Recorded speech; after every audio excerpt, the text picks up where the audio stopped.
Le problème de Paul, son lancer de balle part beaucoup trop à gauche. Résultat, Paul est obligé de compenser avec un appui avant qui bouge dans tous les sens, provoquant même une faute de pied. Garde ton pied droit à droite du pied gauche et le tour est joué.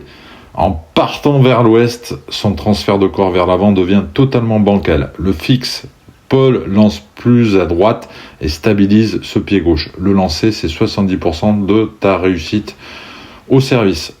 D'ailleurs, on va pouvoir s'apercevoir sur ta seconde balle que tu fixes beaucoup plus le pied avant en forçant un petit peu moins et t'es plus stable. Allons voir maintenant le coup droit. Libère ton buste en coup droit, Paul joue avec le bras, ce qui explique sans doute ses douleurs où il force dessus. Pourquoi ? Parce qu'il a le pied droit devant le pied gauche avant de lancer sa frappe. Cette position bloque totalement la rotation des épaules.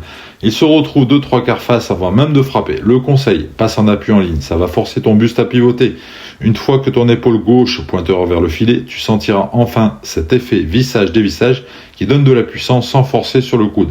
Tu pourras essayer ensuite de faire ça en appui ouvert avec toujours l'épaule gauche qui pointe vers le filet. En résumé, au service, fixe-toi une zone centrale sur le T. Je pense que tu veux tellement slicer que tu pars exagérément à gauche.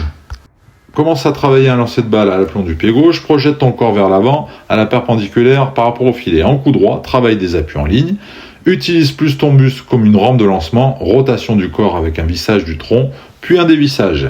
Le résumé du résumé, 2 points à travailler, le lancer de balle et la rotation un peu plus importante du corps, du tronc pour visser, dévisser. À toi de jouer, Paul.